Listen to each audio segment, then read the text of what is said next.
भट्ट। बालकृष्ण भट्ट का निबंध है साहित्य जनसमूह के हृदय का विकास।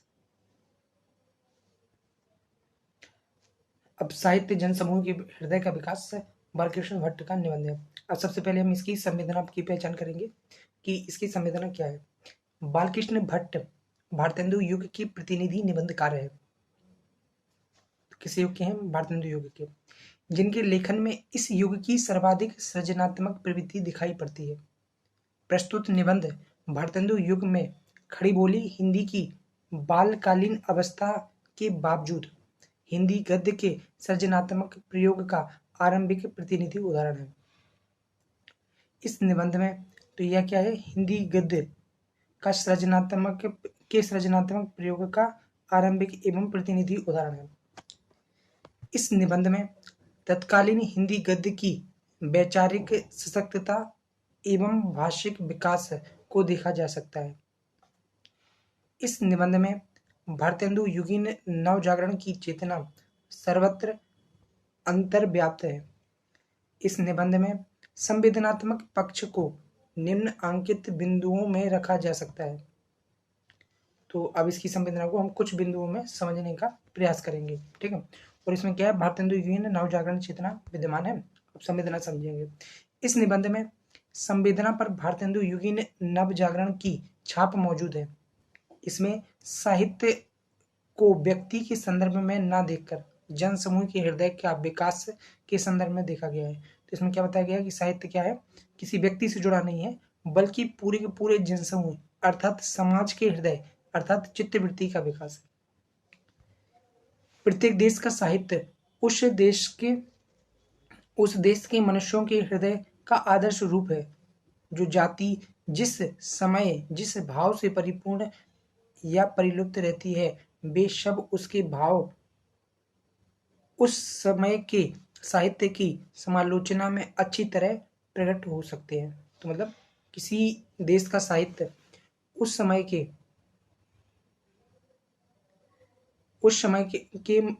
किसी देश का साहित्य उस देश के मनुष्यों के हृदय का आदर्श रूप है।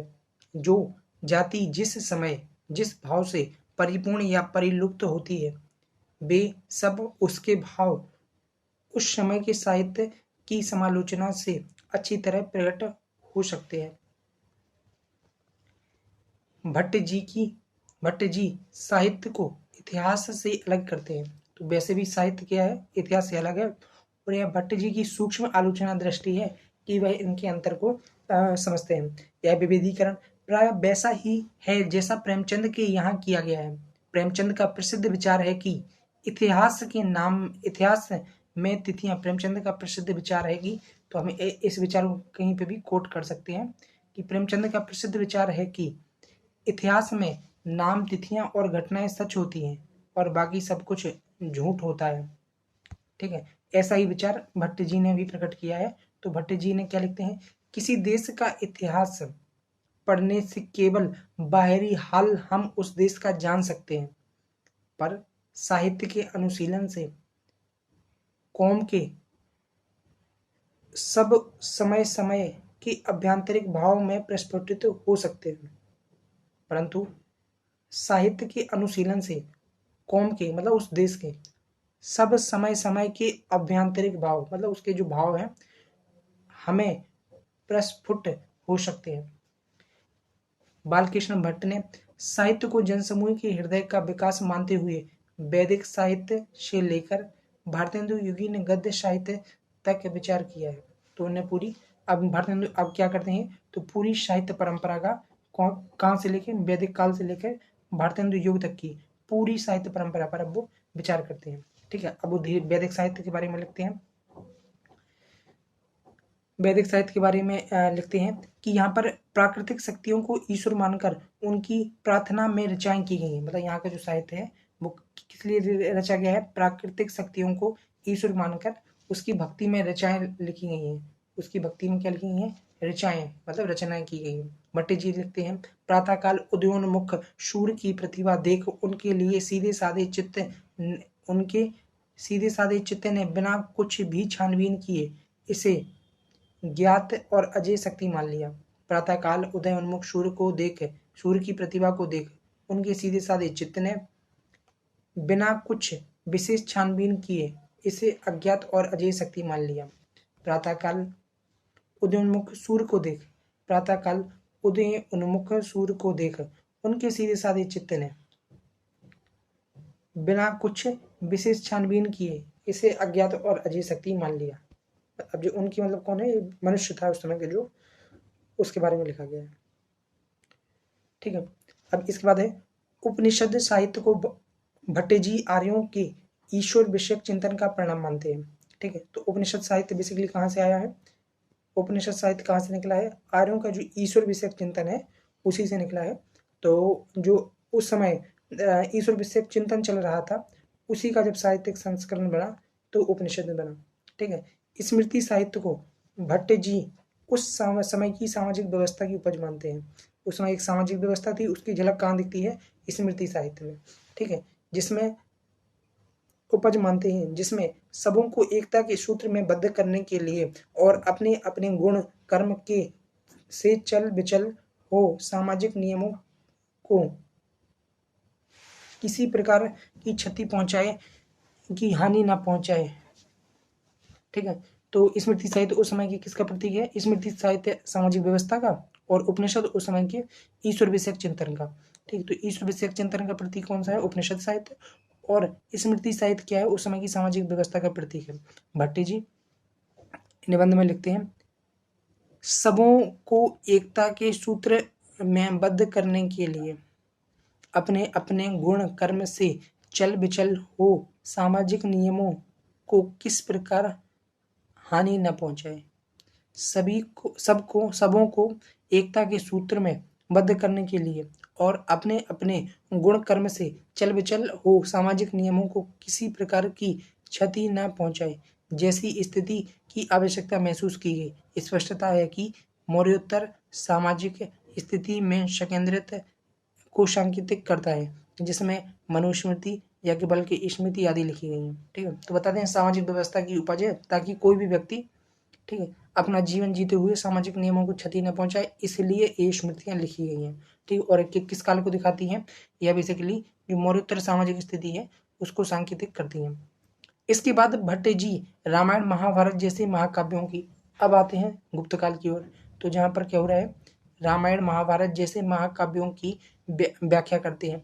वे उदाहरण देते हैं कि रामायण उस युग की अभिव्यक्ति है जिसमें दो भाई एक दूसरे के लिए सारा राजपाट न्यौछावर करने के लिए व्याकुल दिखते हैं।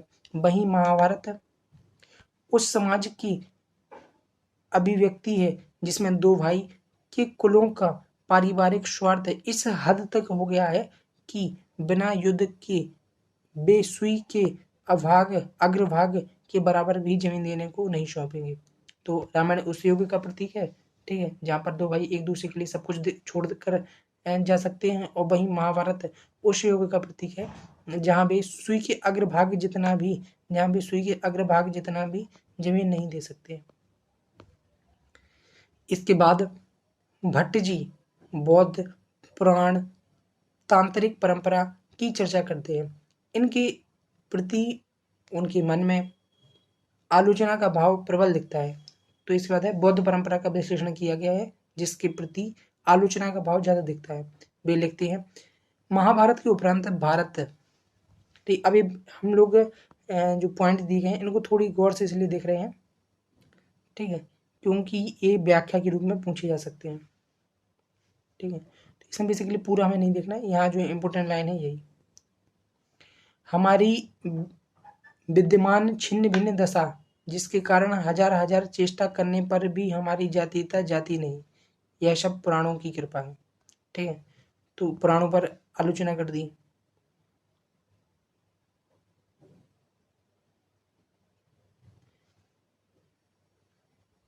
उपरांत बौद्धों का जोर होगा,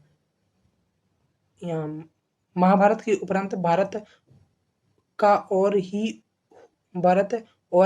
ही हो गया, उपरांत बौद्धों का जोर होगा। ये सब वेदों और ब्राह्मणों के बड़े विरोधी थे। वेद की भाषा संस्कृत थी, इसलिए इन्होंने संस्कृत को बिगाड़ प्राकृत भाषा जारी की। ठीक है, तो ये दो है।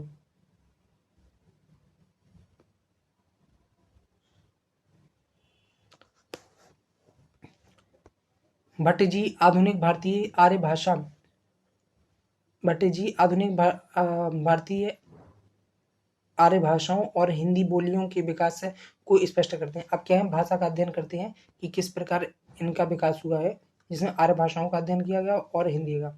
ठीक है, बोलियों के विकास को स्पष्ट करते हैं, उनका तुलनात्मक विश्लेषण करते हैं, जो किसी न किसी मात्रा में उनकी भाषाई पूर्वाग्रह वहां पर की अभिव्यक्ति है, तो भाषाई पूर्वाग्रह उनके वहां दिखते हैं। ठीक है, मत मतांतर के साथ हमारी भाषा मत मतांतर के साथ हमारी भाषा भी गुजराती, मराठी और बंगाली इत्यादि के भेद से प्रत्येक प्रांत की जुदी जुदी भाषा हो गई। इन एक देशी भाषाओं में बंगाली सबसे अधिक कोमल, मधुर और सरस है। मराठी महाकठोर, कर्णकटु एवं पंजाबी निहायती भद्दी, कठोर और रूखेपन में उर्दू की छोटी बहन है। ठीक है, तो इस प्रकार से उनका भाषाई पूर्वाग्रह यहाँ पर व्यक्त हुआ है। इस संदर्भ में भारतेंदु युगीन हिंदी इस संदर्भ में भारतेंदु युगीन हिंदी में गद्य की स्थिति को कमजोर मानते हुए भट्ट जी उसे सशक्त बनाने का आह्वान करते हैं। बालकृष्ण भट्ट का यह निबंध स्वयं उसी आह्वान की एक अभिव्यक्ति है। उनकी चिंता यह है कि दूसरी भाषाएं जैसे मराठी, गुजराती, बांग्ला की अपेक्षा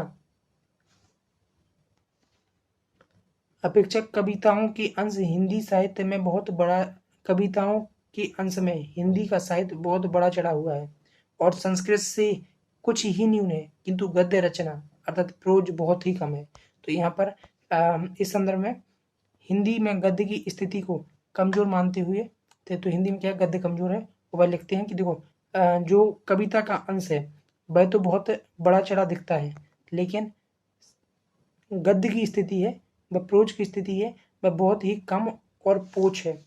ठीक है, तो गद्य रचना प्रोज हिंदी में बहुत ही कम और पोच है।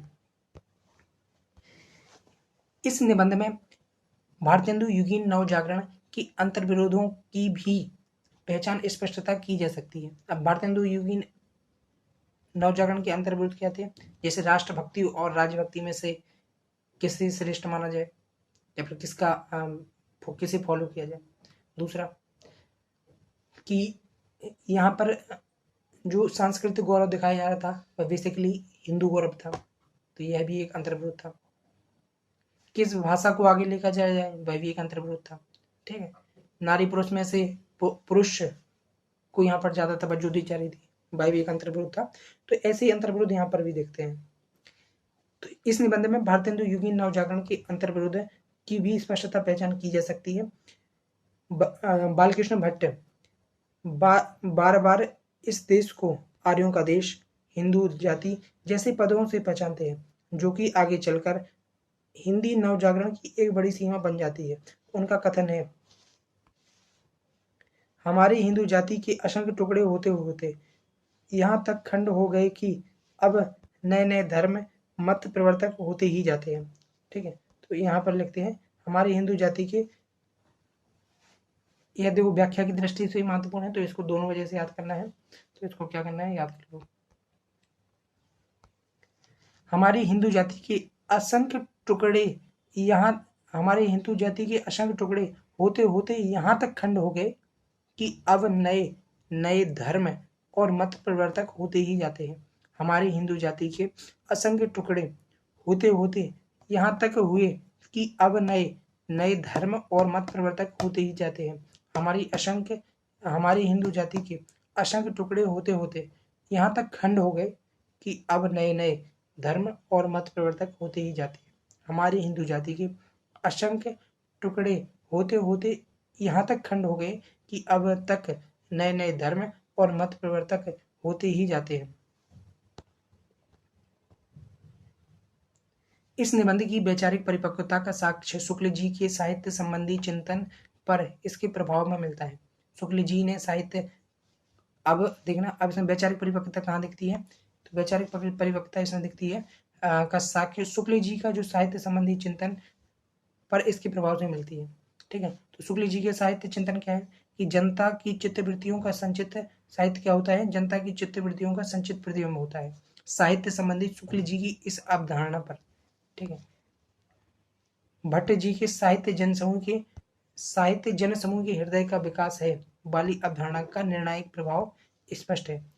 शुक्ल जी ने आगे कहा था कि ऐतिहासिक परिस्थितियों में परिवर्तन के अनुरूप चित्तवृत्तियों में परिवर्तन होता है। साहित्य इन परिवर्तित चित्तवृत्तियों का ही अभिव्यक्ति है। स्पष्टता शुक्ल जी की इस मान्यता पर भट्ट जी की मान्यता का प्रभाव स्वतः सिद्ध है। तो मतलब शुक्ल जी की जो बेसिकली साहित्य संबंधी मान्यताएं हैं कि साहित्य चित्तवृत्तियों का साहित्य जनता की चित्तवृत्तियों का संचित प्रतिबिंब है, उस पर भट्ट जी की मान्यता का प्रभाव दिखता है। भट्ट जी कालक्रम की दृष्टि से शुक्ल जी से पहले है। ठीक है, तो ऐसे में उनके द्वारा दी गई यह अवधारणा इस साहित्य जन समूह के हृदय का विकास है वह शुक्ल जी पर भी दिखता है। ठीक है, अब शिल्प पक्ष की बात करें तो इस निबंध की शिल्प की सबसे महत्वपूर्ण विशेषता आंतरिक सुसंबद्धता है। तो शिल्प की सबसे महत्वपूर्ण विशेषता कौन सी होगी, आंतरिक सुसंबद्धता। भारतेंदु युग की दृष्टि से इस समय निबंध विधा की शुरुआत हो रही थी।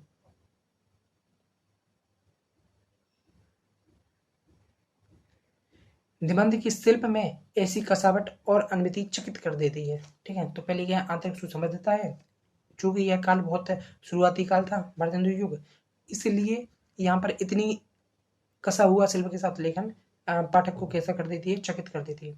इस निबंध का शिल्प भारतेंदु युगीन गद्य विन्यास के अंतिम चरण को द्योतित करता है। जब गद्य पर से ब्रज भाषा की काव्यात्मकता का प्रभाव समाप्त हो रहा था, साथ ही सुख सागर, प्रेम सागर जैसी पद्यात्मक लयात्मक क्रियाओं के बोझिल भाषा का प्रभाव भी समाप्त हो रहा था। सीमित मात्रा में इस निबंध में भारतेंदु युगीन गद्य विन्यास की छाप सुख सागर वाली कथावाचक शैली, ठीक है, और नवजागरण कालीन उपदेशात्मक शैली के रूप में देखी जा सकती है। इस निबंध का शिल्प भारतेंदु युगीन गद्य विन्यास के अंतिम चरण का द्योतित करता है मतलब दिखाता है। जब गद्य पर ब्रज भाषा की काव्यात्मकता का प्रभाव समाप्त हो रहा था, साथ ही सुख सागर और प्रेम सागर वाली पद्यात्मक लयात्मक और बोझिल भाषा का प्रभाव भी समाप्त हो रहा था।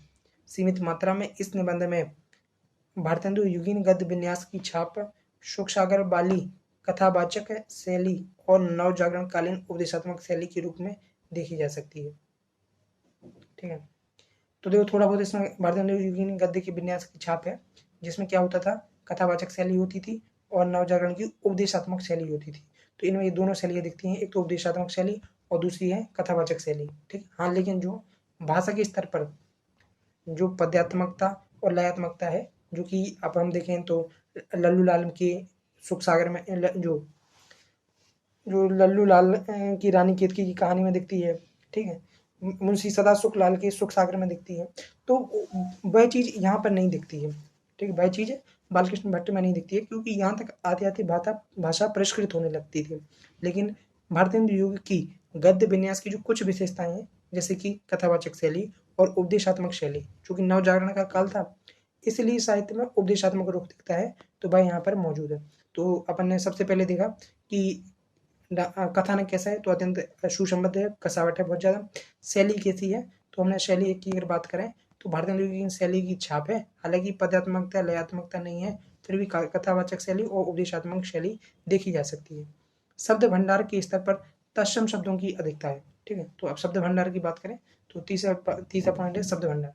तो तत्सम शब्दों की अधिकता है। अब तत्सम शब्दों की अधिकता क्यों है, क्योंकि वे एक विचार प्रधान निबंध है और विचारों की सशक्त अभिव्यक्ति तत्सम भाषा में आसानी से हो सकती है। तो तत्सम शब्दों की अधिकता के बावजूद उर्दू तद्भव, तो तत्सम शब्द अधिक हैं क्योंकि विचार प्रधान है। इसके अलावा उर्दू तद्भव और लोक भाषा के शब्द भी इसमें प्रयुक्त किए गए हैं। बीच बीच में यथास्थान अंग्रेजी के शब्दों का प्रयोग भी मिलता है। तद्भव शब्द की कुछ उदाहरण इस प्रकार हैं: सिधाई, निरख, काट व्योत, ठीक है, आकिल, करतूत। ठीक, और उर्दू के शब्दों की अगर बात करें तो मुकाबले, कौम, कौमियत, इनाम, इत्तिफाक। ठीक है, तो मुकाबले, कौम, कौमियत, मुकाबले, कौम, कौमियत, इनाम और इत्तिफाक।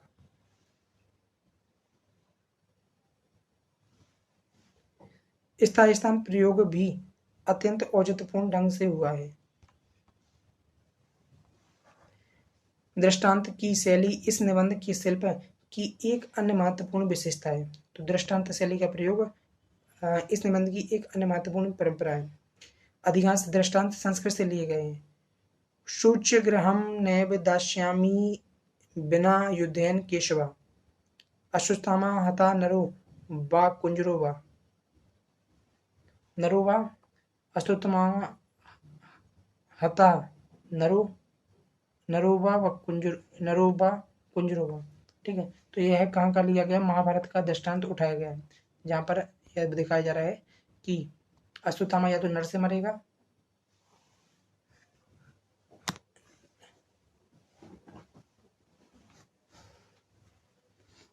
ठीक, तो महाभारत के दृष्टांत को उठाया गया है। अश्वत्थामा नर भी है और कुंजर भी है। लोकोक्तियों और महावरों का प्रयोग किया गया है। एक नारी 100 से फंसी, जैसे 70 वैसे 80। एक नारी 2 से फंसी, जैसे 70 वैसे 80। मुहावरों में रेड मारना, अकिल चरना, अकिल मतलब अकल चरना, और दम घोटना आदि महत्वपूर्ण प्रयोग। ठीक है, अब आते हैं प्रेमचंद का साहित्य के उद्देश्य।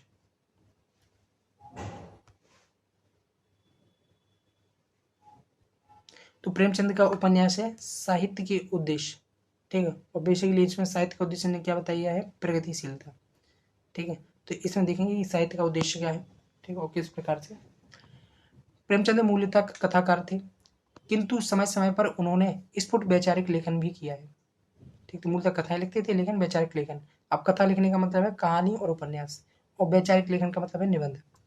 उनका वैचारिक लेखन मूलतः निबंधों के रूप में उपलब्ध है। प्रेमचंद के विचार शीर्षक पुस्तक में उनके वैचारिक निबंध संकलित हैं। प्रस्तुत निबंध मूलतः 1936 ईस्वी के में प्रगतिशील लेखक संघ की स्थापना के अवसर पर उसकी अध्यक्षता करते हुए अध्यक्षीय भाषण के रूप में प्रस्तुत हुआ था। तो यह निबंध कहाँ प्रस्तुत हुआ है? एक भाषण के रूप में दिया गया था, और किसके भाषण में? तो प्रगतिशील लेखक संघ के भाषण में दिया गया था। तो ऑब्वियस सी बात है कि इसका जो कथ्य है वह बेसिकली साहित्य का उद्देश्य प्रगतिशील बताता है। प्रेमचंद द्वारा साहित्य के संदर्भ में प्रगतिशीलता के लगभग क्रांतिकारी स्वरों में परिभाषित किया जाना महत्वपूर्ण हो गया है।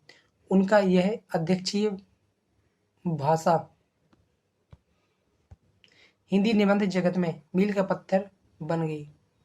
भाषण से पृथक इसकी पहचान एक घोषणा पत्र जैसे लिखित निबंध के रूप में स्थापित हो गई है। ठीक है, तो यह भाषण से इतर, चूंकि यह निबंध इतना पॉपुलर हुआ, इसमें साहित्य का उद्देश्य जो कि स्पष्ट किया गया था कि इसकी पहचान लिखित निबंध की जगह पर घोषणा पत्र जैसे लिखित निबंध के रूप में होगी। तो इसको प्रगतिशीलता का घोषणा पत्र के रूप में पहचान मिल गई। इसकी पहचान एक घोषणा पत्र जैसे लिखित निबंध के रूप में स्थापित हो गई। यही कारण है कि इसकी अंतर्वस्तु एवं भाषण शैली, इसकी अंतर्वस्तु एवं शिल्प पर भाषण शैली का प्रभाव है।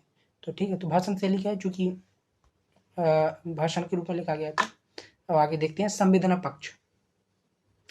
तो सबसे पहले प्रेमचंद साहित्यकार को स्वभावतः प्रगतिशील मानते हैं। तो साहित्यकारों ने बताया कि मूलतः स्वभावशील होता है, और वह लिखते हैं साहित्यकार या कलाकार स्वभावतः प्रगतिशील होता है। अगर इसका स्वभाव ना होता तो शायद साहित्यकार ही ना होता। मतलब इतना बेसिक फीचर मान लिया है प्रगतिशीलता साहित्यकार की कि वे कहते हैं कि अगर यह प्रगतिशील ना होता तो यह साहित्यकार ही नहीं होता। ठीक है, तो साहित्यकार और कलाकार स्वभावतः प्रगतिशील होता है, मतलब अपने जगत की जो लीक है उससे कुछ हटके चलता है। ठीक है, स्वभावतः प्रगतिशील होता है। अगर यह उसका स्वभाव ना होता तो वह साहित्यकार ना होता। आगे भी बताते हैं कि प्रगतिशीलता का अर्थ क्या है। प्रगतिशील व्यक्ति अपने वर्तमान की कमियों से परेशान होकर बेहतर स्थितियों का निर्माण करना चाहता है। उसे अंदर ही अंदर कमी महसूस होती है। अभी लिखते हैं कि अपने समय की जो कमियां हैं उनसे परेशान रहता है और नई स्थितियों का निर्माण करना चाहता है जो बेहतर होती हैं। उसे अपने अंदर भी वैसी ही कमी महसूस होती है और बाहर भी। इसी कमी को पूरा करने के लिए उसकी आत्मा बेचैन रहती है। अपनी कल्पना में वह व्यक्ति और समाज को सुखों और स्वच्छंदता की जिस अवस्था में देखना चाहता है वह उसे दिखाई नहीं देती है।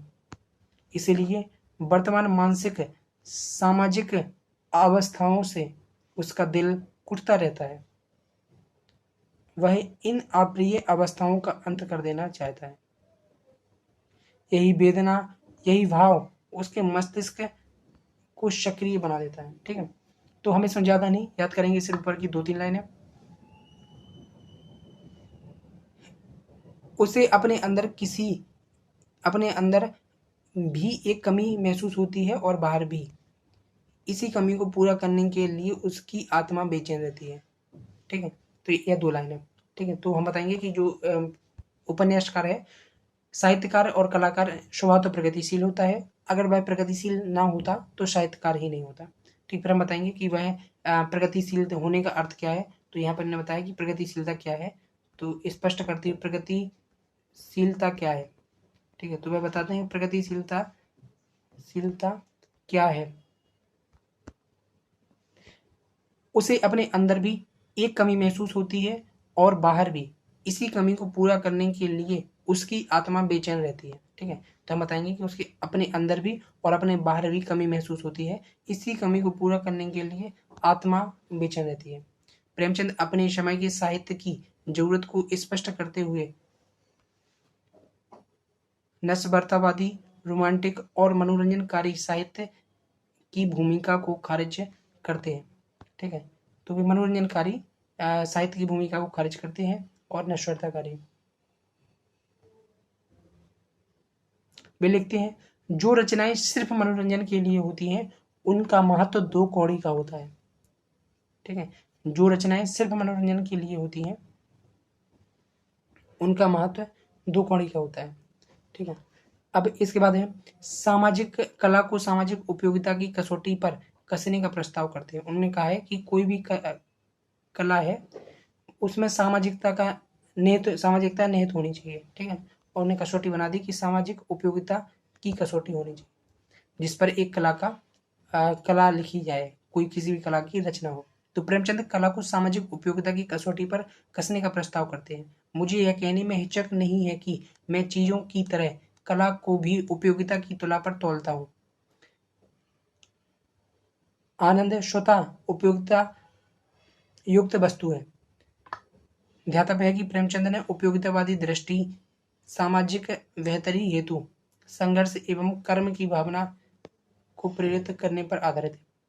प्रेमचंद प्रगतिशील साहित्य हेतु सौंदर्य की कसौटी बदलने पर बल देते हैं। ठीक, अभी क्या करते हैं कि जो पारंपरिक सौंदर्य है वे कहते हैं वह प्रगतिशील साहित्य में नहीं चल पाएगा, तो कहते हैं सौंदर्य की कोटि बदली जानी चाहिए।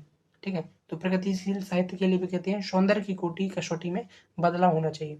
पारंपरिक रूपवादी कवियों द्वारा निर्धारित सौंदर्य की अभिजात्यवादी कसौटियों को निरस्त करते हुए वे लिखते हैं, झोपड़ी और खंडर उसके मतलब साहित्यकार के ध्यान के अधिकारी ना थे।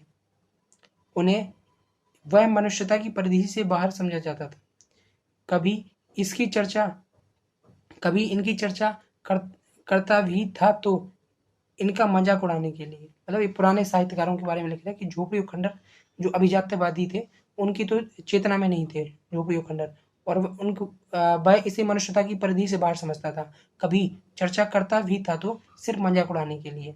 वह भी मनुष्य के हृदय, तो यह देख लेंगे, थोड़ा व्याख्या में हो सकता है आ जाए।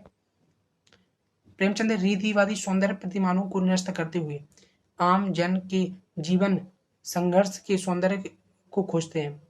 वे रीतिवादी सौंदर्य बोध के लेखकों पर व्यंग करते हुए कहते हैं, उसने निश्चय कर लिया है कि रंगे ओंठों, कपोलों और भौहों में निस्संदेह सुंदरता का वास है। उसके उलझे हुए बालों, पपड़ियों, पड़े हुए ओंठों और कुमला हुए गालों में सौंदर्य का प्रवेश कहाँ। ठीक है, तो इस प्रकार से अब इसके बाद है प्रेमचंद इस निबंध में साहित्यकार और समाज के अंतर संबंधों को प्रगतिशील संदर्भों में परिभाषित करते हैं। साहित्यकार के लक्ष्य को वह निम्नांकित अर्थ में घोषित करते हैं।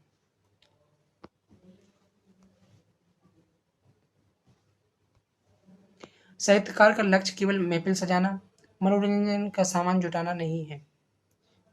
उसका दर्जा इतना मत गिराइए। वह देशभक्ति और राजनीति के पीछे चलने वाली सच्चाई भी नहीं है, बल्कि उनके आगे मसाल दिखाती हुई चलने वाली सच्चाई है। तो उन्होंने बताया कि साहित्यकार और समाज का अंतर संबंध भी प्रगतिशील संदर्भों में भी परिभाषित करते हैं। ठीक, और लिखते हैं कि साहित्यकार का लक्ष्य क्या है।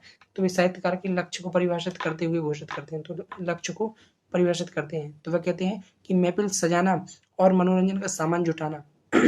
साहित्यकार का लक्ष्य महफिल सजाना और मनोरंजन का सामान जुटाना नहीं है। उसका दर्जा इतना मत गिराइए। वह देशभक्ति और राजनीति के पीछे चलने वाली सच्चाई भी नहीं, बल्कि उसके आगे मसाल दिखाती हुई चलने वाली सच्चाई है। ठीक, तो 2 लाइनें इसके ऊपर की याद कर लेंगे। साहित्यकार का लक्ष्य महफिल सजाना और मनोरंजन का सामान जुटाना नहीं है। साहित्यकार का लक्ष्य महफिल सजाना और मनोरंजन का सामान जुटाना नहीं है। उसका दर्जा इतना मत गिराइए। वह देशभक्ति राजनीति के पीछे चलने वाली, तो मतलब 2 लाइनें ऊपर की। तो साहित्यकार का लक्ष्य केवल महफिल सजाना और मनोरंजन का सामान जुटाना नहीं है।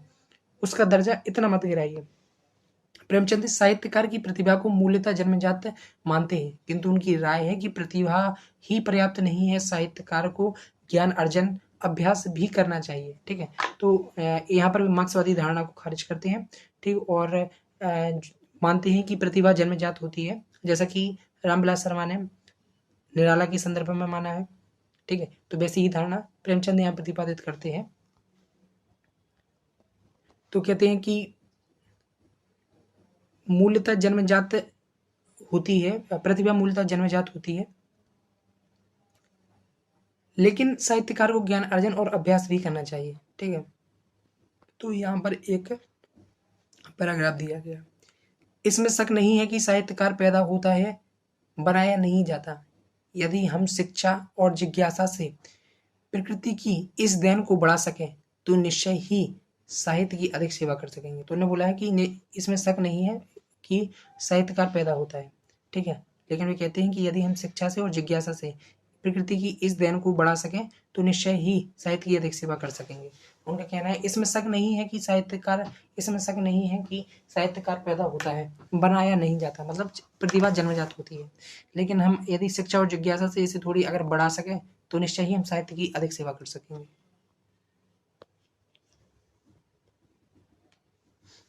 इस निबंध में वे साहित्यकारों के लिए स्वतः स्फूर्त भावों की तुलना में साहित्य सृजन हेतु निश्चित विषयों के चुनाव पर बल देते हैं। ठीक है, वे क्या कहते हैं, हमें अपनी रुचि और प्रकृति के अनुकूल विषय चुन लेने चाहिए और विषय पर पूर्ण अधिकार प्राप्त करना चाहिए। मतलब हमें अपनी प्रकृति के अनुकूल विषय चुनना चाहिए और विषय पर पूर्ण अधिकार प्राप्त करना चाहिए और लेखन करना चाहिए। ठीक है, साहित्य को सेवा कर्म के रूप में भी परिभाषित करते हैं। तो जितने भी उनके विचार हैं सब प्रगतिशील है। वे कहते हैं कि साहित्य क्या है, सेवा कर्म है। वे साहित्य सृजन को धन अर्जन की चीज मानने से साफ तौर पर इनकार करते हैं। वे लिखते हैं, जिन्हें धन वैभव प्यारा है, साहित्य मंदिर उनके लिए स्थान नहीं। यहाँ तो उन उपासकों की आवश्यकता है जिन्होंने सेवा को ही अपने जीवन की सार्थकता मान लिया है। ठीक है, तो यहाँ पर थोड़ा देखेंगे कि जिन्हें धन वैभव प्यारा है, साहित्य मंदिर में उनके लिए कोई स्थान नहीं। प्रेमचंद साहित्य के लिए जनसाधारण की भाषा और शैली को प्रस्तावित करते हैं। ठीक है, तो शिल्प के स्तर पे भी उन्होंने क्या बोला है कि अभी ये प्रेमचंद की भाषा शैली नहीं है, वो लास्ट में डिस्कस करेंगे। यह तो उनका विचार है कि भाषा शैली कैसी होनी चाहिए। को प्रस्तावित करते हैं। आदर्श व्यापक होने से भाषा अपने आप सरल हो जाती है। ठीक, वो बोल रहे हैं कि सरल भाषा होनी चाहिए, और फिर वो कह रहे हैं कि यदि आदर्श विशाल है, यदि आप समाज में बड़ा बदलाव लाना चाहते हैं तो भाषा अपने आप ही सरल हो जाएगी। जो साहित्यकार अमीरों को मोह जोहने वाला है वह रईसी रचना शैली स्वीकार करता है। जो जनसाधारण का है वह जनसाधारण की भाषा लिखता है। ठीक है, इसके बाद उनका विचार है कि प्रेमचंद इस निबंध में अपने समय के संकट के अनुरूप साहित्य की प्रासंगिक साहित्य को इन शब्दों में उद्घोषित करते हैं। हमारी कसौटी पर वही साहित्य खरा उतर सकता है जिसमें चिंतन हो। ठीक है, अपने समय की संकटों के अनुरूप प्रासंगिक साहित्य क्या है, तो उसको प्रेमचंद स्पष्ट करते हैं। वे लिखते हैं, हमारी कसौटी पर वही साहित्य खरा उतरेगा जिसमें उच्च चिंतन हो, स्वाधीनता का भाव हो, जीवन की सच्चाइयों का प्रकाश हो, जो हमें गति, संघर्ष और बेचैनी पैदा करे, सुलाए नहीं क्योंकि अब और ज्यादा सोना मृत्यु का लक्षण है। ठीक है, अब आते हैं इस निबंध के शिल्प पक्ष पर।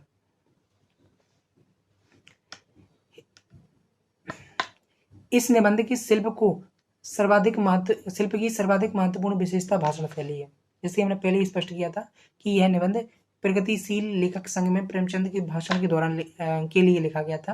तो यह भाषण शैली में उल्लेखनीय है कि यह निबंध अध्यक्षीय भाषण के रूप में प्रस्तुत किया गया था। यही कारण है कि प्रेमचंद इस निबंध में अपने विचारों को उद्बोधन मूलक शैली में प्रस्तुत किया है। तो जब भाई भाषण शैली होगी तो उसमें किस प्रकार की शैली दिखेगी? उद्बोधन मूलक शैली। हम चाहते हैं कि साहित्य केंद्रों में हमारी परिषदें स्थापित हों और वहां साहित्य की रचनात्मक प्रवृत्ति पर नियम पूर्वक चर्चा हो, नियम पढ़े जाए, बहस हो, तभी साहित्य में नए युग का आविर्भाव होगा। चूंकि यह निबंध भाषण और उद्बोधन शैली में है, इसलिए प्रेमचंद के प्रभावकारी उद्धरणों का इस्तेमाल किया है। ठीक है, तो भाषण निबंध शैली में है तो प्रेमचंद ने इसमें प्रभावकारी उद्धरण मतलब कोट का यूज किया है। ठीक है, इस निबंध में उन्होंने इकबाल की पांच प्रेरणादायी फारसी, जैसे हम लोग निबंध में अपने लिखते हैं कोट, तो फारसी की 5 गजलों को उद्धृत किया है। प्रेमचंद की उस भाषिक दृष्टि से को भी रेखांकित किया है। प्रेमचंद की उस भाषिक दृष्टि को भी रेखांकित करता है जिसमें वह हिंदी के भीतर उर्दू के प्रयोग को इस देश की सामाजिक संस्कृति का लक्षण मानते हैं। ठीक, तो इस निबंध में यह भी उद्धृत दिखता है कि भाषा के स्थान पर हिंदुस्तानी भाषा होनी चाहिए जिसमें हिंदी और उर्दू की सामाजिक संस्कृति एक साथ दिखती है। उद्बोधन मूलक शैली में लिखे होने के कारण इसकी भाषा में भाषा कालिक क्रियाओं की बहुलता ध्यान खींचती है। तो इसमें भविष्यकालिक क्रियाओं की बहुलता ध्यान खींचती है। हमें सुंदरता की कसौटी बदलनी होगी। हमें अपनी रुचि और प्रवृत्तियों के अनुकूल विषय चुन लेने चाहिए। ठीक है, तो कहते हैं तो भविष्य उन्मुख शैली दिखती है कि होगा, चाहिए, हमें ऐसा करना होगा या हमें ऐसा करना चाहिए। तो हमें सुंदरता की कसौटी बदलनी चाहिए। हमें अपनी रुचि और प्रवृत्ति के अनुकूल विषय चुन लेने चाहिए और फिर उस पर दवा की साहित्य लिखना चाहिए। प्रेमचंद हिंदी के पहले उर्दू लेखक थे, इसलिए उनकी भाषिक बनावट एवं प्रयोग पर उर्दू का प्रभाव साफ दिखता है। जैसे कि कद्रदानी, कुर्बानी, ठीक है, मुहावरा और सीन स्काफ। तो ऐसे भाषा की सरलता और पारदर्शिता जो प्रेमचंद की सुविख्यात विशेषता है, वे इस निबंध में भी दिखाई देती है। तथापि प्रसंग अनुसार इस निबंध में छायावादी भाषा का प्रभाव भी द्रष्टव्य है। तो भाषा की पारदर्शिता इसमें दिखती है। इसके अलावा थोड़ा थोड़ा इसमें भाषा की पारदर्शिता और सरलता दिखती है। प्रेमचंद खुद बोलते हैं कि देखो, जब साहित्य में अगर तुम्हारी वैचारिकता है, आज परिपक्वता है, ठीक, और व्यापक उद्देश्य को लेकर यदि साहित्य लिखा जा रहा है तो भाषा की सरलता अपने आप आ जाएगी। तो प्रेमचंद भी अपने निबंध में यही करते हैं। कि एक व्यापक उद्देश्य को लेकर साहित्य लिखा है, अर्थात साहित्य को प्रगतिशील बनाने के लिए साहित्य लिखा है, तो सरलता का निवेश और पारदर्शिता का निवेश स्वाभाविक रूप से हो जाता है। और इसके अलावा थोड़ी बहुत इनमें छायावादी भाषा का प्रभाव भी दिखता है। तो बेसिकली हम सिर्फ पक्ष में दो बातें लिखते हैं कि कवि की शैली क्या है, ठीक है, और दूसरी बात है भाषा। तो शैली प्लस भाषा लिखते हैं। अब चूंकि भाषा लिखते हैं तो भाषा में फिर 3-4 चीजें आती हैं कि शब्दावली कैसी है, तत्समीपन है या नहीं है, ठीक है। इसके बाद मुहावरे लोकोक्तियों का प्रयोग कितना किया गया है, ठीक। और जैसे हम निबंध में कोट लिखते हैं तो क्या उस तरह की कोट का प्रयोग किया गया है या नहीं किया गया है, तो जैसे इनने किया है। और किसकी कोट लिखी है, तो जो शायर इकबाल है उनकी, उर्दू शायर इकबाल की इन्होंने कोट लिखी है। किसने लिखी है, प्रेमचंद जी ने। अब इसके बाद अगला निबंध है कुबेरनाथ राय का उत्तर फाल्गुनी के आसपास, ठीक है। तो उत्तर फाल्गुनी के आसपास निबंध, यह निबंध शुक्लोत्तर युग और आचार्य हजारी प्रसाद द्विवेदी के ललित निबंधों के सशक्त की निबंध ललित निबंध परंपरा के सशक्त निबंधकार।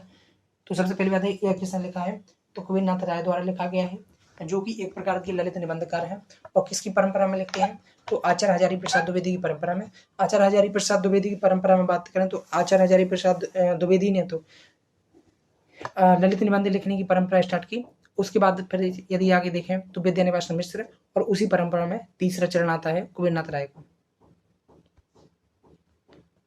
आचार्य हजारी प्रसाद द्विवेदी से प्रभावित होते हुए भी विद्यानिवास मिश्र की तुलना में द्विवेदी जी के प्रभावों से मुक्त होकर नवीन भंगिमाओं को वे विद्यानिवास मिश्र की तुलना में द्विवेदी जी के प्रभावों से मुक्त होकर नवीन भंगिमा अपनाने में अधिक प्रयत्नशील रहे, ठीक है। तो मतलब ललित निबंध इन्हें लिखे हैं, लेकिन बंधे नहीं है कि आचार्य द्विवेदी की शैली में बंध गए हों, ठीक है, बल्कि नवीन भंगिमा अपनाने के लिए प्रयत्नशील है। और एक महान रचनाकार या निबंधकार वही होता है जो सिर्फ अपनी परंपरा की लीक में ना चले, बल्कि उस परंपरा में नई चीज़ों को ऐड करने की कोशिश करे, थोड़ा बहुत नवाचार दिखाने की कोशिश करे। और वह काम यहाँ पर कुबेरनाथ राय जी द्वारा किया गया है, ठीक है। टी.एस. एलियट की अगर बात करें तो उन्होंने कहा है कि कोई भी रचना उतनी ही महान होती है जितना समायोजन वह अपनी परंपरा में करती है, ठीक है। तो कहीं ना कहीं कुबेरनाथ राय जी भी वैसे ही लेखक हैं। उनके निबंधों में सांस्कृतिक संबंधों से फूटते हुए जीवन के आधुनिक आयाम और उनमें झांकते वर्तमान को दिखाया गया है। मतलब सांस्कृतिक संदर्भ है और उनमें आधुनिक आयाम और वर्तमान को देखने का प्रयास किया गया है। कुबेरनाथ राय की ख्याति भी हिंदी ललित निबंधकार के रूप में है। प्रस्तुत निबंध में निबंधकार ने ऋतुओं और नक्षत्रों को मानव शरीर का रूपक, तो एक प्रकार से यह कैसा है, रूपक निबंध है या फिर एलिगरी निबंध इसको बोलते हैं। तो इसमें हुआ क्या है कि ऋतु और नक्षत्र को मानव शरीर का रूपक की तरह देखा गया है, मानव शरीर के रूपक की तरह देखा गया है, और उसके माध्यम से व्यक्ति के जीवन क्रम को प्रस्तुत किया गया है। निबंधकार के रूप में मानव शरीर की एक सुनिश्चित उम्र है, निबंधकार के अनुसार मानव शरीर की एक सुनिश्चित उम्र है और व्यक्ति जीवन के इतिहास इसी उम्र के अनुसार घटित होता है। फिर आगे चलकर निबंधकार इस सुनिश्चित देह कर्म के ढांचे से उठने वाले मानवीय सार्थकता के सवालों के जवाब ढूंढने की कोशिश करते हैं, ठीक है। इस निबंध में निबंधकार का व्यक्तित्व सर्वत्र मुखरित है। तो निबंध में की तत्वों में एक विशेषता यह मानी जाती है कि उसमें व्यक्तित्व का प्रक्षेपण कितना किया गया है। तो जैसे निबंध में विचार, 3 तत्व होते हैं, विचार, व्यक्तित्व और शिल्प। एक निबंध में 3 मुख्य तत्व होते हैं, विचार, व्यक्तित्व और शिल्प। तो इसमें देखें तो इस निबंध में व्यक्तित्व दबा के मुखरित हुआ है, दबा के व्यंजित हुआ है। तो अर्थात उनने अपने जीवन की घटनाओं का भी या फिर उनके संदर्भों का इसमें जिक्र किया है। इस निबंध के संवेदनात्मक पक्ष का वर्णन निम्न बिंदुओं में किया जा सकता है। इस निबंध को ध्यान से पढ़ें तो 2 खंड में समझा जा सकता है। पहले खंड में 25 से 45 वर्ष तक की उम्र को वर्षा ऋतु के नक्षत्रों की विशेषता के अनुसार विश्लेषित करने का प्रयास दिखता है। जो तो पहले में कितनी है, 25 से पहले खंड में 25 से 45 तक की उम्र को वर्षा ऋतु के नक्षत्रों की विशेषताओं के अनुरूप विश्लेषित करने का प्रयास किया जाता है। और दूसरे खंड में शारीरिक सीमा के बाद मानवीय अस्तित्व कैसे सार्थक बनाया जाए इस पर विचार किया गया। तो एक में क्या है कि 25 से 45 की जो उम्र है उसको वर्षा ऋतु के नक्षत्रों के माध्यम से स्पष्ट किया गया है कि वह उम्र कैसी होती है, उसमें मनुष्य की चित्तवृत्तियां कैसी होती हैं। सेकंड खंड में क्या किया गया है कि जो बाद की उम्र है उसको कैसे सार्थक बनाया जाए, क्योंकि यह प्रश्न उनके व्यक्तिगत जीवन का भी था, कोई ना रह गया। वह जब अपनी उम्र के द्वितीय पड़ाव में जब आ चुके थे अर्थात 45 के बाद, तो वह भी यह विचार कर रहे थे कि कैसे अपने जीवन को सार्थक बनाया जाए। ठीक है, तो इसमें भी दूसरा खंड यही इसी यहाँ पर व्यक्तित्व का प्रक्षेपण हुआ है और जहाँ पर दिखाया गया कि जीवन को कैसे सार्थक बनाया जाए। लेखक ने इस विषय पर गंभीर चिंतन किया है। ठीक है, तो सबसे पहले अगर खंड की बात करें तो लेखक 25 वर्ष की उम्र को जीवन की तैयारी का समय मानता है।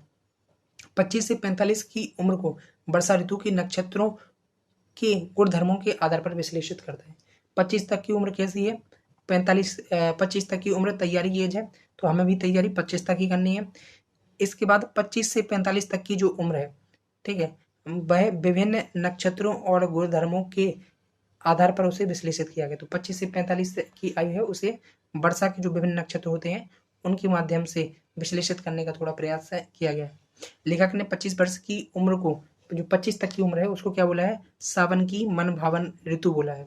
ठीक है, 27 की उम्र के बाद भाद्रपद या अश्विनी संकेत मानते हुए इससे चुनौतियों भरा समय बताया है। 30 वर्ष की उम्र को लेखक बिजली चमकने वाला भादों कहते हुए इसे काम क्रोध मोह का समय कहते हैं। 48 की इसके बाद है 48 से 40 वर्ष की उम्र को लेखक ने वर्षा ऋतु का उत्तर फाल्गुनी नक्षत्र कहा है। ठीक है, तो 38 से 40 की उम्र को इन्होंने क्या बोला है, उत्तर फाल्गुनी बोला। तो जो 40 की एज है वो क्या कहाँ पर पहुंच जाती है, उत्तर फाल्गुनी। 30 की उम्र को उन्होंने बोला है बिजली की कौंध। ठीक है, और 25 की ऋतु को 25 की एज को उन्होंने बोला है सावन की मनभावन ऋतु। ठीक है, तो ये तीन पड़ाव के रूप में इनको स्पष्ट किया है। तो सबसे पहले 25 को उन्होंने बोला है, जब 25 की एज में व्यक्ति पहुंचता है तो उसको बोला है सावन की मन भावन ऋतु। यहाँ पर व्यक्ति चंचलता से भरा हुआ था, सावन की, और उसे हर जगह हरियाली ही हरियाली दिखती है, सावन की मन भावन।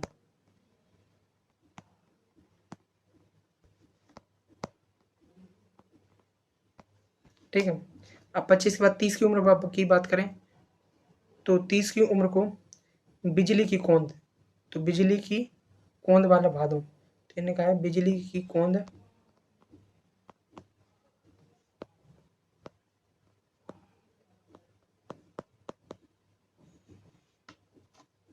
बाला भादों,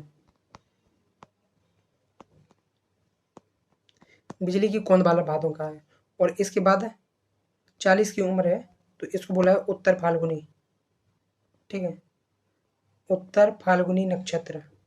ठीक है, तो इस तरीके से इन्हें उम्र के 3 डिवीजन कर दिए हैं और इन्हीं के आधार पर इन्हें विश्लेषण किया है। अब 30 की बिजली की कौंध वाला भादा क्यों कहा है, क्योंकि यहाँ पर व्यक्ति काम क्रोध और मोह, ठीक है, काम क्रोध और मोह की यहाँ पर तीव्र अभिव्यक्ति होती है व्यक्ति में। ठीक है, वैसे भरा हुआ होता है।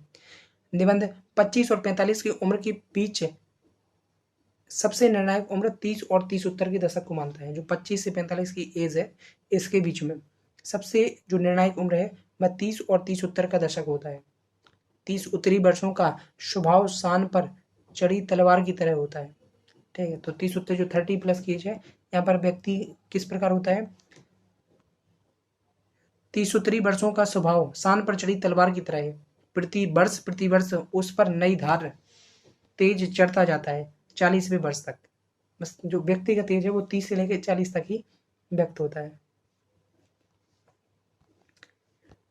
निबंधकार इतिहास के महापुरुषों के जीवन पर दृष्टिपात करते हुए 30 की उम्र को निर्णायक बताते हैं। गौतम बुद्ध 29 की अवस्था में, तो अब यह बता दें कि कैसे यह 30 की उम्र निर्णायक होती है। ठीक है, तो गौतम बुद्ध 29 की अवस्था में महाभिनिष्क्रमण करते हैं।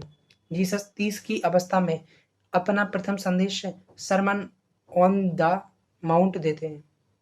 ठीक है, अब सरमन ऑन द माउंट एक ऐसा शब्द कहाँ पर उल्लिखित है? परिंदे में भी उल्लिखित है, जहाँ पर लतिका होती है और उसे अचानक से इसकी आवाज़ सुनाई देती है। तो यदि व्याख्या में आ जाए तो हमें थोड़ा पहचानने में ध्यान देना है कि सरमन ऑफ द माउंट यहाँ पर भी है और परिंदे में भी है।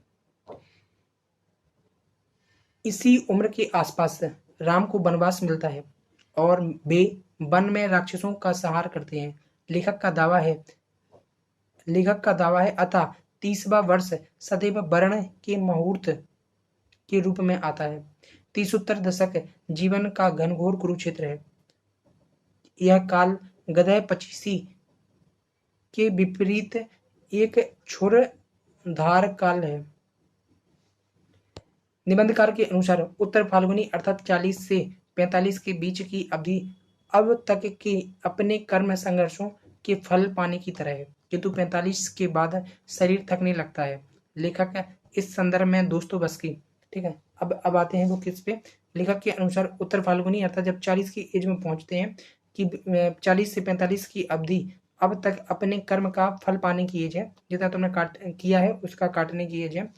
लेखक किंतु 45 के बाद शरीर थकने लगता है। वो बताते हैं कि 45 के बाद फिर शरीर थकने लगता है। लेखक इस संदर्भ में दोस्तोवस्की की चर्चा करते हैं। ठीक है, तो दोस्तोवस्की की चर्चा करते हैं जिसने 40 के बाद की आयु के बाद जीवन को धिक्कारना आरंभ कर दिया था। उन्हें लगता था कि बस जो जीवन है 40 तक है, 40 के बाद जीवन का विशेष महत्व नहीं।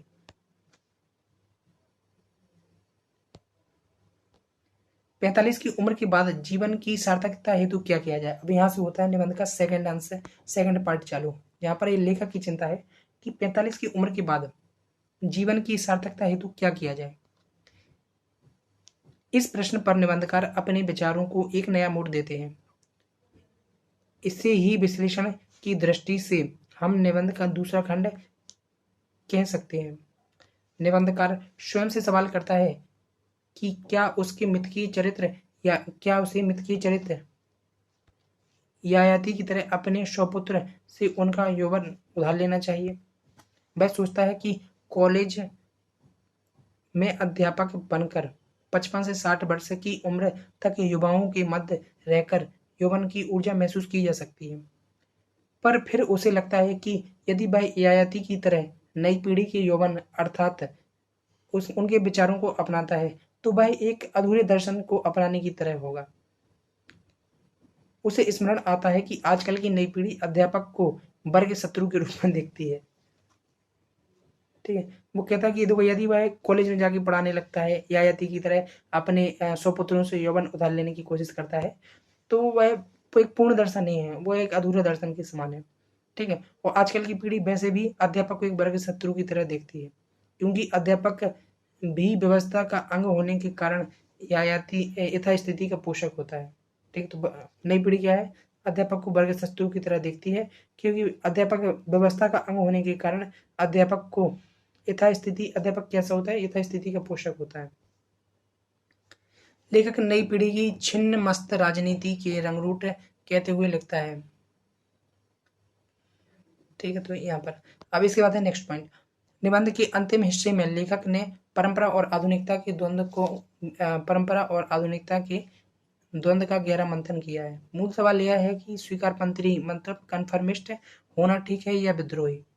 ठीक, अब जो परंपरावादी होंगे वो कन्फर्मिस्ट होंगे और जो आधुनिकतावादी होंगे वो विद्रोही होंगे। इन्हीं के द्वंद्व को दिखा है, तो कन्फर्मिस्ट वर्सेस जो नॉन कन्फर्मिस्ट है। लेखक मार्क्सवाद के आमूल परिवर्तनकारी दावों को खारिज करते हुए बताता है। तो मार्क्सवाद ने जैसा कहा था कि वर्ग संघर्ष कर दो, सब कुछ चेंज छोटा करके क्रांति ले आओ, तो उनको पूर्णतः खारिज करते हुए बताता है, उनको खारिज करता है लेखक और कहता है कि परंपरा का पूर्ण निषेध असंभव है। इस संबंध में लेनिन को उद्धृत करता है। ठीक है, तो बताते हैं कि परंपरा का पूर्ण निषेध नहीं किया जा सकता। परंपरा को आप हो सकता है संशोधित कर लें, लेकिन पूर्णतः परंपरा को छोड़ पाना यह संभव नहीं है। ठीक है, लेखक लेनिन का उद्धृत करते हैं। 1922 में लेनिन ने लिखा था कि उसे सारी सभ्यता संस्कृति को भी पूंजीवाद निर्मित कर दिया गया है। उस सारी सभ्यता संस्कृति को जो पूंजीवाद निर्मित कर गया है हमें स्वीकारना होगा। ठीक है। तो लेनिन ने भी निकाला था कि जो सभ्यता और संस्कृति पूंजीवाद निर्मित कर गया है हमें स्वीकारना होगा, उसके द्वारा ही समाजवाद को गढ़ना होगा और पूर्व पीढ़ी के सारे ज्ञान, सारे विज्ञान, सारी यांत्रिकता को स्वीकार करना होगा। तो लेनिन ने भी दिखाया था। फिर बताते हैं, तो इस तरीके से हम देख सकते हैं कि जो कन्फर्मेशन नजरिया तो लेनिन का भी था। तो यही विचार गोविंद नाथ राय जी व्यक्त करते हैं। वह कहते हैं पूर्णतः इतिहास, संस्कृति और परंपरा को खारिज कर पाना आसान नहीं है, बल्कि बेहतर विकल्प क्या है, जो लेनिन ने भी बताया है कि जो पूंजीवाद जिस प्रकार की सभ्यता को गढ़ के गया है, जो ज्ञान हमें अपनी परंपरा से मिला है, उससे कोशिश करें कि हम कैसे सर्वहारा संस्कृति को बढ़ावा दें, ठीक है, ना कि उसको छोड़ दें। इस पृष्ठभूमि में निबंधकार स्पष्ट करता है कि रचनाकार के लिए जरूरी है कि वह नॉन कन्फर्मिस्ट हो, ठीक है। तो रचनाकार को कैसा होना चाहिए, नॉन कन्फर्मिस्ट होना चाहिए अर्थात विद्रोही होना चाहिए, किंतु सही स्थिति दोनों मानसिकताओं में संतुलन की है, मतलब नॉन कन्फर्मिस्ट हो लेकिन संतुलन करने का भी प्रयास करना चाहिए, ना कि अतिवादी बनना चाहिए।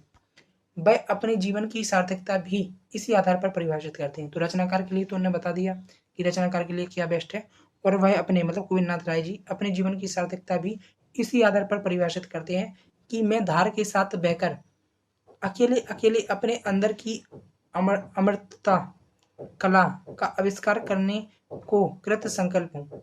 यूं तो मैं मानता हूँ कि सृजक या रचनाकार के लिए नॉन कन्फर्मिस्ट होना जरूरी है, परंतु लेखक, कवि या किसी भी साहित्य इतर क्षेत्र के सृजक या विधाता को इस बात की गांठ बांध लेना चाहिए कि 100% अस्वीकार या नॉन कन्फर्मिज्म से रचना या सृजन करना असंभव हो जाता है, ठीक है। तो इस प्रकार से मतलब वो कहते हैं कि पूर्णता तो ना किसी व्यक्ति को चलना चाहिए कि किसी एक लीग को चले। इस तरह निबंधकार उत्तर फाल्गुनी के पश्चात शारीरिक थकान के समक्ष मानसिक सृजनशीलता, वो कहते हैं कि आगे सार्थकता कैसे हो, तो उन्होंने कहा कि भाई मानसिक सृजनशीलता के माध्यम से, ठीक है, मतलब मानसिक सृजनशील बनो, तब आप उत्तर फाल्गुनी मतलब 45 की एज के बाद भी आप सार्थक बने रह सकते हो। इस निबंध की महत्वपूर्ण विशेषता यह है कि इसमें मानवीय जीवन को विश्लेषित करने हेतु शारीरिक उम्र को आधार बनाया गया है।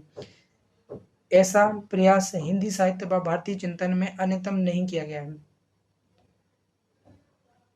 महत्वपूर्ण अन्यतम तो नहीं,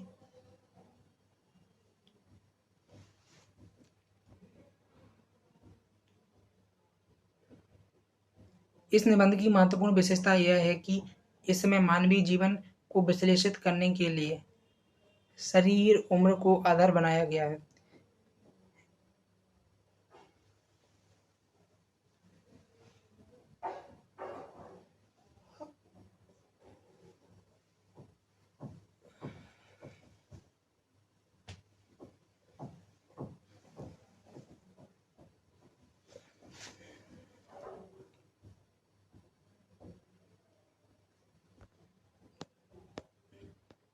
शिल्प पक्ष इसका ज़्यादा इम्पोर्टेंट है नहीं, तो छोड़ सकते हैं।